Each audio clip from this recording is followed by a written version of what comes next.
Hey everyone, in this video we are going to do a deep dive on Firecrawl, which turns websites into LLM-ready data by crawling and scraping URLs, and also has a search functionality as well.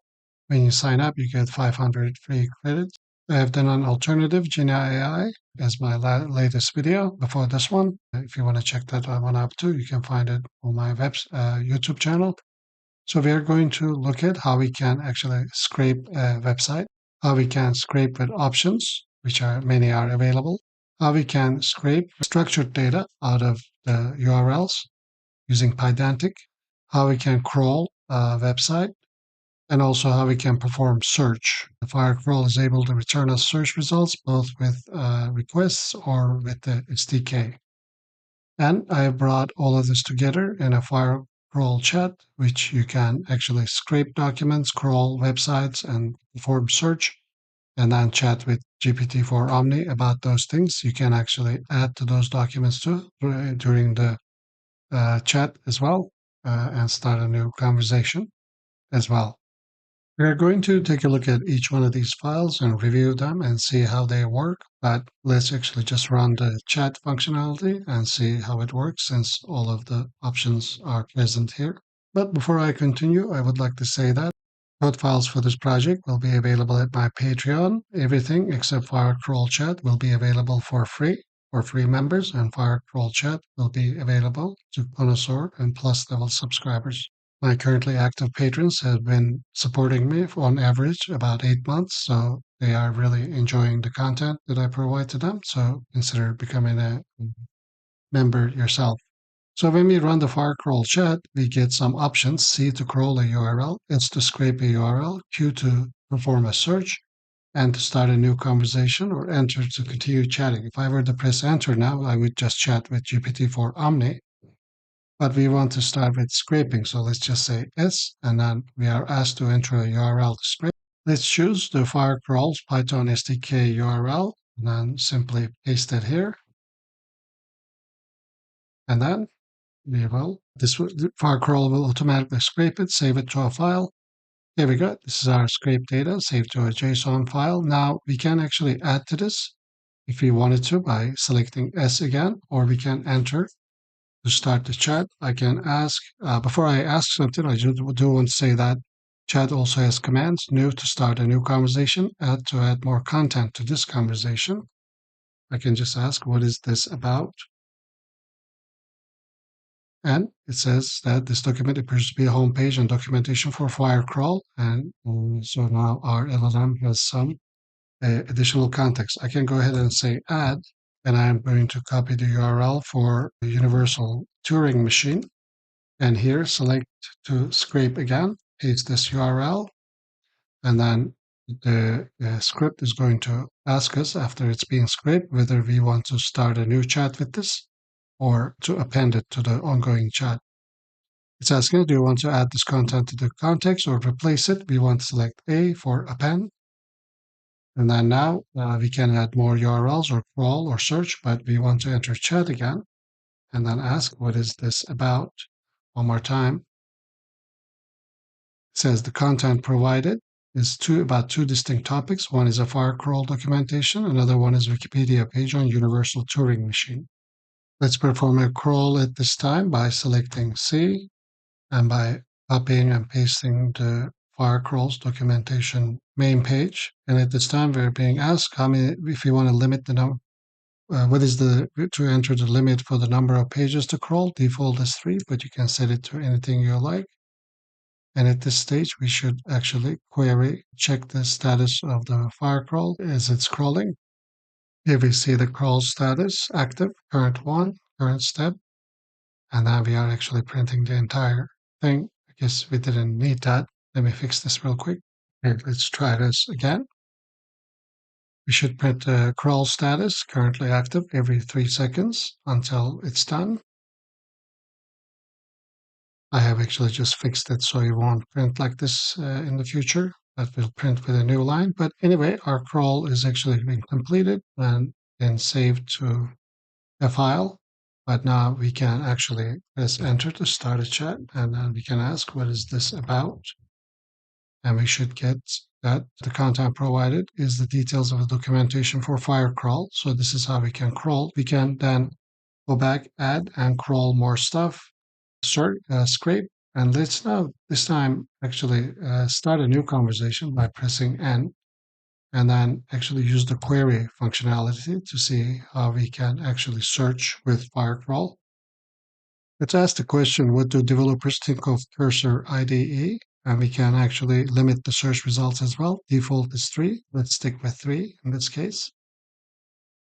And now Firecrawl is retrieving some search results for us. We will also be writing them into file.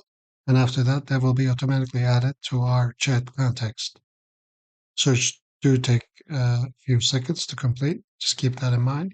Okay, our search results are written to our search result.json. Now we can actually start a chat with this context and ask the same question. Since we know that the large GPT-4 has this context. Based on the provided context, opinions of developers are here is being written. So this works really well, and it provides you with scraping, web crawling, and web search abilities. Now let's start reviewing the code for all files. But before I do that, I'd like to mention that if you enjoy my videos, you can find all my videos at my website, ecohive.live, along with the code download links for patrons. When you become a patron, you get access to all my projects, code downloads. There's over 250 of them at my Patreon right now. And also, I recently started working on my 1000x MasterClass, and I was just doing a poll on my patrons to see if they actually find it useful. And so far, everybody who has used it found it useful. The only other response is that they haven't tried it yet. So I recommend you check it out. My 1000x Masterclass includes code walking throughs for 11 projects currently. I add to it on a regular basis. But these are not just regular coding walkthroughs. The goal is to actually build these entire projects using Cursor, using AI assistance. I barely wrote any code writing any one of these projects. So the information, the knowledge that I want to transfer is how to use AI in coding effectively. So check that out as well. The link to code files for this project and the 1000x Masterclass will be in the description.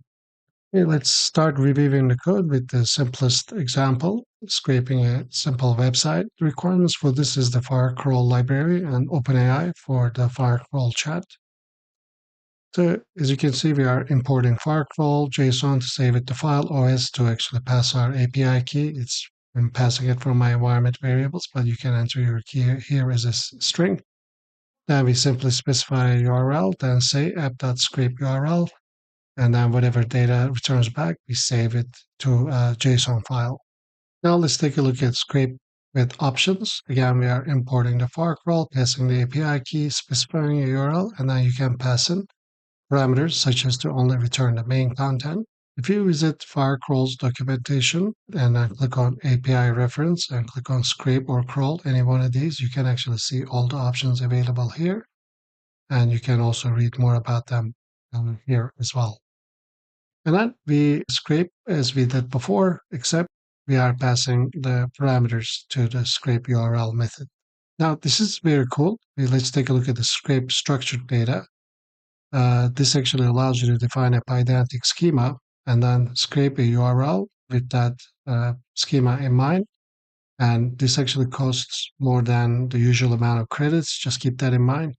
But everything else being the same, you define a Pydantic schema. If you don't know much about Pydantic, just have a chat with ChatGPT about it. It's to define data types and classes around them.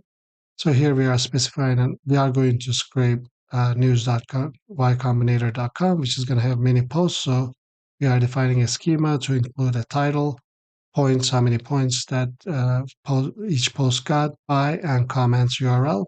It's going to be based on the base model. But then we are defining another schema is a list and say that each one of the items in the list is going to have title, points, by, and comments. And we are specifying what each key has the type of. And now we are producing a field and set the mix items to 5. So it only, the large language model in the background only returns 5 items. And description is the type 5 stories. Then we simply scrape the URL with these options, enabling the extraction schema to top article schema, dot model JSON schema, and mode is set to LLM extraction. And we're just going to save them.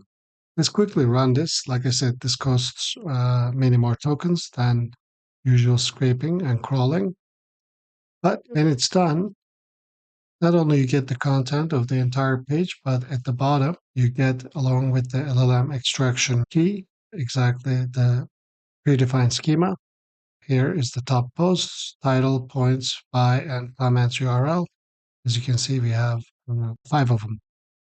So this is how you can use the scrape underscore structured. You can define any type of schema you like.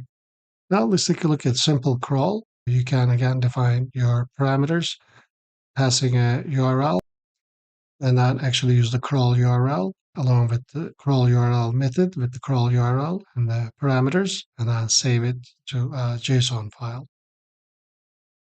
Now let me show you a more complex case for the crawling. Again, here we can set the parameters. We can actually include stuff that you want to exclude from the URL.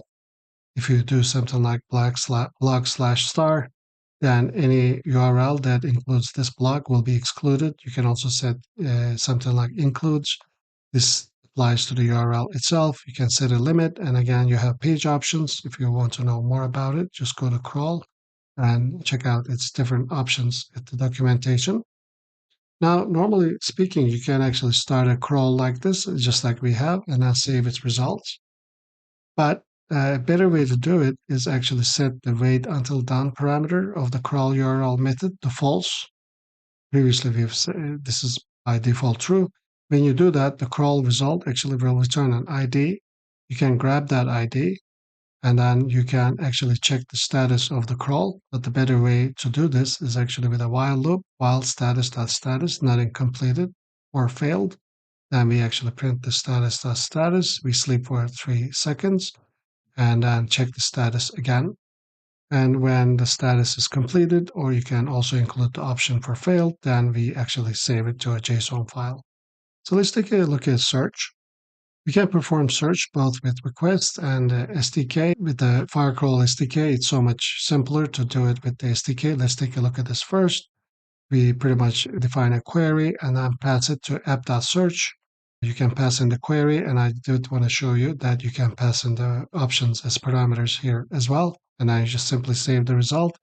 If you wanted to use request, then you define the endpoint, and now you define your payload with your options along with the query right here.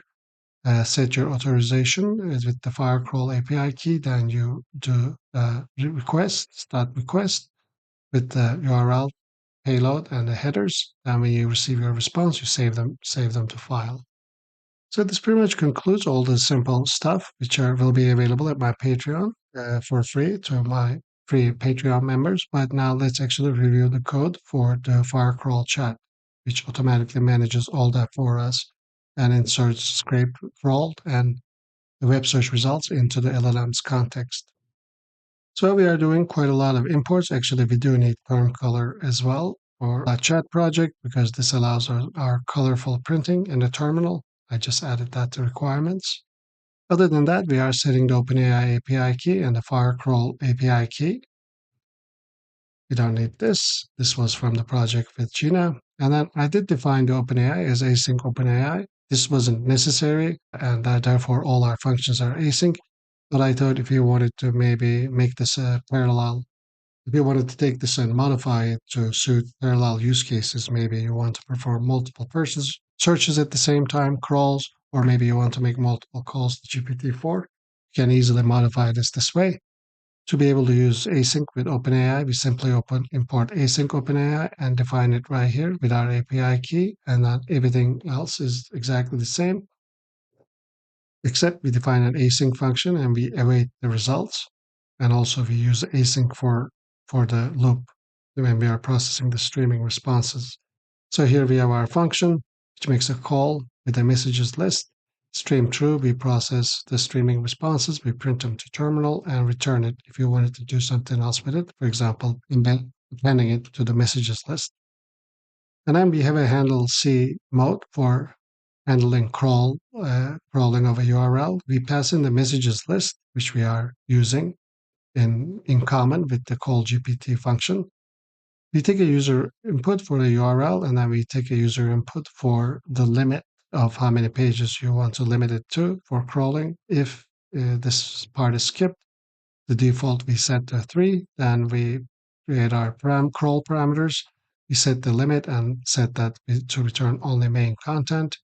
And now we simply call the crawl URL with the URL parameters and wait until done false here. Set a timeout for 10 seconds. This API can be slow at times. Feel free to change this.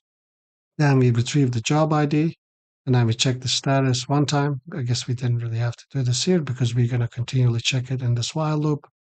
While the status is not completed or failed, then we check the status and print it and sleep for 3 seconds. And once this status is done, then we can actually, this loop will break. And then we are going to actually extract the content from the status.data, looking at the content keys and combine it into a list. And we're going to save it with a JSON into a JSON file with nice indentation. And then if this is the first message that we are encountering, then we are going to insert. Then we are not going to have a messages list to begin with. So we are going to insert a system role saying, please answer user questions based on all the contents provided. And we insert the initial content with json.dump. Since we had created the list right here in line 65. Otherwise, that means we already have a messages list, which means we have already added context. This time, we ask the user if they want to add a new content to this existing list or they want to replace it. And if it is A for append, then we actually add to the system message with 2 new lines, additional content, and then we just dump it in there. Otherwise, if it was replaced, then we create an entire new messages list with the exact same prompt we used before. So that is to handle crawling, and the scrape mode is pretty much the same. We take in a URL, we scrape it, we get the scrape content from the return scrape data, we save it to file, and then we perform the exact same checks here. If we are in the beginning of the chat loop, we initialize it. Otherwise, we append it to at the end of the system message, the new content that we have, or start a new, clear the messages list with a new system message with the new content being the initial content. And the search query takes in a search query from the user and takes in a limit. Again, we are defaulting the 3 here if there is none provided. And then we perform a search with query parameters and with the limit. And then we extract the content again from the search results, turn it into a list. We save it to a JSON file and exactly perform the same thing. Initialize the system message with the initial content. And if the user wants to add more content to it, we ask if they want to add it or replace it with A or R. And then we perform the same process. And then we also have a handle the new conversation mode function, which is going to just reset the messages and print started a new conversation and return messages, which is going to be an empty list. Then we enter our main loop. As you can see, all these functions are async, so you can call them in parallel. We print to the user when we enter the chat loop. This is when we actually enter the chat loop, the chat with the large language model. This is not the initial message that the user sees. It's actually this one right here, which we will get to here in a moment. So when the user enters chat, we tell them that available commands are new to start a new conversation, add to add more content, exit to quit the chat, and within a continuously running while loop, we take in user input. If it is exit or quit, we break out of it. If it is new, we call the handle mode n for new conversation, get the messages, which is going to be empty list, and await the main loop. And if it is add, again, we just await the main loop because it's going to, our main loop is going to trigger this input and go back to the beginning. So in a way, our main loop is our main while through loop, and chat loop is a while through loop, but this chat loop is going to run within our main loop. So then after all these options are checked, Then we append the user message and we make a call with await to GPT-4, get the response, and then append it to the system's response. Also, now let's take a look at the main loop. But before I continue, I keep forgetting to mention that since we're using OpenAI library, if you wanted to use an open source model with Olama or LM Studio, all you have to do is change the base URL for this async OpenAI. I forgot how to do this exactly, but base URL right here, yeah. So you can actually enter the base URL for your model, okay? And if you're running Olama, for example, enter the base URL for it. As long as the model is compatible with OpenAI, you should be able to run your open source models or run OpenRouter, for example, or Grok. Just wanted to mention that. I guess I should have mentioned it in the beginning, but better late than never. So in our main loop, we ask this initial question to the user to enter C for crawl, S for scraping a URL, Q to search the web, and to start a new conversation, or press enter to chat. So if it is C, we await and call the handle mode C function. If it's S, we do likewise for Q and for N. And otherwise, we enter a chat loop by calling that chat loop, which we were just looking at. Yeah, it's our chat. And that's it. Then we run our main function, which initializes message to empty list and runs the main loop. That's it. And then we run the entire script by calling async.io run main. I hope you enjoyed this. If you like large language model related programming content, do join our Discord channel. We have over 1,000 members there. Hope to see you there. Thank you. I hope you enjoyed this video. Let me know what you think. This was the end of our video, but I'd like to talk quickly about my OptiStreamer version 3 project. OptiStreamer version 3 is a PyQt powered PyInstaller packaged Python project that I came up with. It uses your OpenAI API key to create course websites such as this one in real time. This is also deployed at Railway and including with audio. The elif clause. In Python, so you have quite a lot of choices, such as 6 different voice choices and over 50 languages that you can choose from. You can choose light or dark theme. When you go here to generate courses, you just enter a course that you would like to generate. For example, we just did permaculture basics, and I can pick how many chapters I'd like to generate, and I'm just going to go ahead and generate it real quick. This shouldn't take too long. Our curriculum was created successfully. I can go into view course outline and search for that permaculture. And as I can see, ethics and principles, design methods and tools, and practical applications. I can then actually select this course outline and continue to generate the course created in light mode, and then the website will launch automatically and will be created for you in real time. And you can record it as I'm doing right now, or actually live stream it. It's really up to you. And once it begins, we'll be able to Ethics of care for the earth. Permaculture revolves around 3 core ethics, one of which is the care for the earth. This ethic... I'm going to go ahead and pause it. If I were to let this run, then this entire course will be generated live, and I can listen to it live. I'm going to go ahead and stop. And if I were to let this course be generated, then it'll be under my view and launch generated courses. For example, I just created a course called Financial Basics for... Let's go ahead and launch. It's like this. I can actually switch to light mode as well, I believe. I'm sorry, dark mode. And then I can revisit this course. Both, I can zoom in, both is in text and... The importance of emergency funds. Yeah, it has 3 chapters, which I can easily use. The benefit of this and what you'll get out of it is that instead of chatting with in a disorganized manner, this allows you to create structured courses that you can run and listen to before you go to sleep, or just fill your time. When you have just 5 minutes or 10 minutes worth, you can visit these courses back anytime you like. So AutoStreamer, you can download a free demo from autostreamer.live. I'll put the link in the description. Mac version is coming soon. If you click on the download free demo, it will take you to my Google Drive download. And these are the files you'll be downloading. AutoStreamerDemo.exe is the same thing as this, except with limited features. And if you wanted to download the full version, then click on this. Will take you to my Patreon shop, where it's currently only for $200 instead of $300. You can read all about it in the website. You do need an OpenAI API key for this to work. And sometimes this is a PyInstaller package, the PyQt Python application. So your McAfee or Malwarebytes may flag it as not good, but as a matter of fact, all you have to do is just make an exception for the program. And if you have any questions, feel free to join our Discord or ask me the question that you have in Discord. Well, thank you for watching, and do let me know what you think of this project. I was really proud of this one. And like I said, the code files will be available at Patreon. And I also have special tiers for one-on-one meetings with me, if that's something you're interested in.